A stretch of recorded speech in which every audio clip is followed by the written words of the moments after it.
Todos los habitantes de la nación gozan de los siguientes derechos conforme a las leyes que reglamenten su ejercicio, a saber, de trabajar y ejercer toda industria lícita, de navegar y comerciar, de peticionar a las autoridades, de entrar, permanecer, transitar y salir del territorio argentino, de publicar sus ideas por la prensa sin censura previa, de usar y disponer de su propiedad, de asociarse con fines útiles, de profesar libremente su culto, de enseñar y aprender.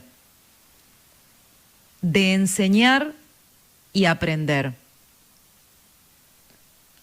Artículo 14 de la Constitución Nacional. ¿Tenemos claro hasta qué punto la urgencia que impone la pandemia pone en tensión a nuestra ley fundamental y a nuestros derechos consagrados con la arbitrariedad? ¿Y qué pasa ante la posibilidad de quien detente el Poder Ejecutivo no sea consciente de que la transitoriedad de la situación coyuntural que vivimos no le da potestad por palabras que no son meramente garabatos ordenados en un papel, sino lo que nos constituye? Este es un poco el problema. Clases no, fútbol sí. Nivel de improvisación, todo. Hay una frase que se le atribuye a Séneca que dice: no hay viento favorable si no se sabe a dónde ir. Un presidente que toma decisiones intempestivas e inconsultas, ¿a dónde va? ¿Qué sensación le queda a la masa que está esperando contención, a los ciudadanos que intentan tener alguna calma en medio de la tormenta? Si lo que ven es alguien que bambolea el timón sin noción de un destino. El ejemplo de lo que pasó con la mención, me cuesta decirlo realmente. La mención del presidente cuando se refiere casi culpando a las personas con capacidades especiales, a los discapacitados, porque no entienden. ¿Quién no entiende, presidente? Primero tengo que decir que me pareció desalmado. Me pareció desalmado. Y me generó espanto pensar de qué manera pudo no ponerse en el lugar de las personas a las que mencionaba. Encima en un mensaje grabado que alguien tuvo que verlo y tener la capacidad moral de corregir. Y ahí pensé, ¿quiénes son los discapacitados? Porque no sé si hay una discapacidad más triste que la incapacidad emocional. Y si empezamos por ahí, ¿cómo pretender la sofisticación de registrar la noción del derecho, aunque el primer mandatario se jacte de ser un hombre de esa facultad?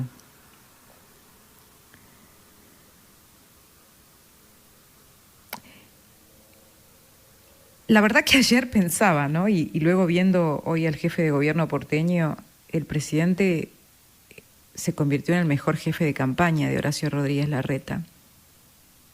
Pero atención a la ciudad de Buenos Aires, porque es muy loable el intento de plantear una política civilizada. Pero la verdad que si yo me encuentro con un pitbull en la calle, me voy a poner un guante antes de darle la mano. Es más, voy a tratar de no darle la mano porque me la va a morder. Entonces cuidado con la ingenuidad, porque por un lado es verdad que las formas hacen a la política, pero que no sea la historia que vamos a ver de que al final de este mandato presidencial y de la ciudad de Buenos Aires esté tan deshilachada la autonomía porteña que no tengamos memoria de la ley Cafiero, ¿no? Vamos a ver qué pasa mañana. Es muy difícil dialogar cuando el otro te está apuntando en la frente. Entonces también hay que tener dos vías más allá de las simbólicas. La verdad que lo que a mí me asombra es la absoluta falta de cálculo político, a menos que algo no estemos viendo. La información que pude recabar también me lleva a un planteo tan pragmático que por momentos suena perverso, ¿no? Que hay una interna muy fuerte en el gobierno acerca de cómo manejar la economía, y en la economía también juega el concepto de la distribución, porque la distribución del dinero es poder, más en la noción peronista de cómo se maneja el Estado. Y kirchnerista sobre todo, o populista, llamémosle así. Y que un cierre más contundente para los sectores cristinistas significaba contar con emisión de dinero para tener ayuda que distribuir en tiempos electorales. Así de tremendo como se escucha,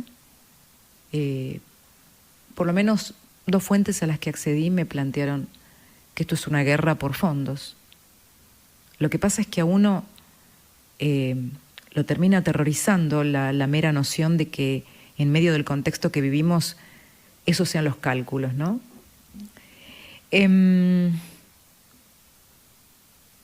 Estaba pensando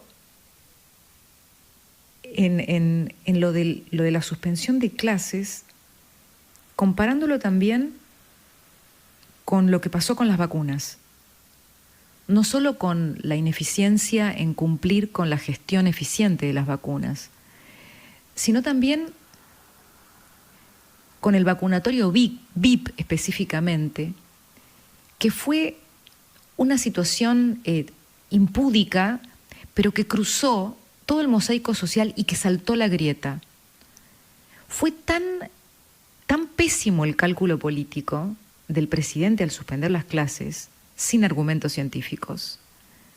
Porque hoy escuchaba a Quirós comentar que solo que son muy pocos los chicos que viajan en el transporte público a la escuela, con lo cual eso no puede ser una causa. Realmente el número era ínfimo.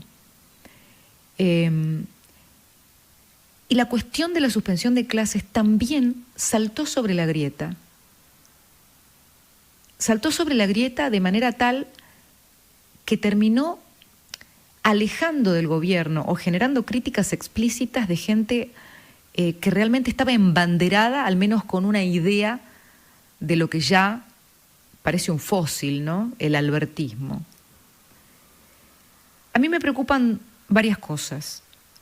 Una de ellas, que tiene que ver, y hoy se lo planteé al vicejefe de gobierno, Diego Santilli, en esto que yo considero que es a veces una suerte de ingenuidad o de alta diplomacia que de la Ciudad de Buenos Aires, porque yo creo que la Ciudad de Buenos Aires tiene que esperar lo peor del gobierno nacional. No considerar que porque hoy la ministra Frederick dijo que van a coordinar con la ciudad, eso va a ocurrir. No, tienen que esperar lo peor.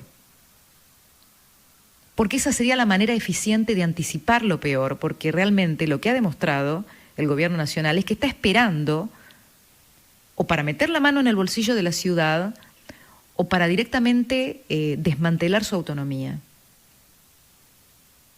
Cristina Kirchner detesta la capital porque la capital le es refractaria, porque la capital no le perdona la corrupción, porque la capital tiene otras expectativas que no coinciden con su universo de dádivas y de mesianismo. Entonces hay que esperar lo peor, porque Cristina Kirchner es la líder de ese espacio. Con ese criterio, ¿qué pasa, más allá de que sea inconstitucional, y nos lo ha dicho aquí Félix Lonigro ayer, el constitucionalista, qué pasa si la Policía Federal va y cierra un comercio, va y cierra un restaurante, que no tiene legalmente la potestad de hacerlo? Y hoy me decía Santilli, no, lo vamos a denunciar. El peligro es que si hay una orden mal interpretada, porque el presidente ordenó actuar a las fuerzas federales, podemos estar lamentando algo más grave. Y eso lo tiene que decir una y mil veces. El llamado a la legalidad y la advertencia tiene que decirse una y mil veces por parte de las autoridades porteñas. Mañana a las 10 se reúne finalmente el presidente con el jefe de gobierno porteño. ¿Saben qué sentí? Primero, me impactó para bien Larreta pidiéndole la reunión públicamente al presidente. El presidente de la Nación, que es el jefe de campaña de Rodríguez Larreta desde hoy. Pero dije, era antes, presidente. O sea, es una capitulación por estupidez en el fondo. Es haber perdido la oportunidad de quedarse callado, de ser estratega, de practicar la alta política. Esto es el hondo bajo fondo, esto es el fango. El fango se subleva, dice el tango. Y acá viene otra cuestión. ¿Ustedes se acuerdan lo que pasó en Formosa? Formosa, que nunca se le revelaba a Gildo Insfrán, se le reveló con los gastronómicos. ¿Se acuerdan? Lo que antecedió a esa rebelión, que finalmente ganaron los locales que decidieron seguir abiertos, fue una represión brutal. Represión a mujeres, detención, periodistas encarcelados, menores encarcelados. Ante esa represión y pedidos incesantes y denuncias por violaciones a los derechos humanos, el gobierno nacional no tuvo ni en una carpeta, ni en un papelito de esos que se abollan y se tiran al papelero la idea de la intervención federal, con la ristra de abusos de poder que hay en el reino de Gildo Insfrán. Y a la capital la quieren intervenir de prepo y la quieren convertir en Formosa. Espere, señor operador, espere. En estas horas, y esto lo advertimos esta semana, hablamos de que ante cualquier problema como la inflación, la inflación concretamente, la idea unívoca, única, total del gobierno era un cepo. Por ejemplo, cepo a la carne. En estas horas apareció algo parecido como un cepo a la carne. Pero ¿saben qué? La suspensión de clases también es un cepo. La suspensión de clases es un cepo a la infancia sana de nuestros niños. Y les quiero decir algo que tal vez no se terminó de advertir totalmente, pero que muchos están advirtiendo y vieron porque las imágenes eran muy fuertes a los ojos. Trajeron a la política más jóvenes, señores del gobierno. Trajeron a la política a los jóvenes de la próxima década porque los hicieron salir a protestar con 7 u 8 años. En mi vida pensé que iba a ver a un nene o a una nena con una bandera argentina parados ante la Quinta de Olivos, ante un escuadrón de hombres pertrechados que miraban incapaces de estar a la altura de esa criatura. La verdad, tal vez estoy pecando de idealismo. Señor presidente de la Nación, muchas veces reconsiderar una medida es visto como debilidad. Pero permítame decirle que en realidad es una fortaleza. Pero una fortaleza que solo tienen los grandes o los que detentan algún intento, alguna intención, alguna voluntad de grandeza. Tal vez, si su agrupación política suspendiera por un momento el placer de someter, por la grandeza de la sensatez y de la unión nacional, usted podría dar ese paso de reconsiderar una medida, visto esto no como una debilidad, sino como una fortaleza. Tiene una oportunidad de reconciliarse un poco con la sociedad. Ojalá no la pierda.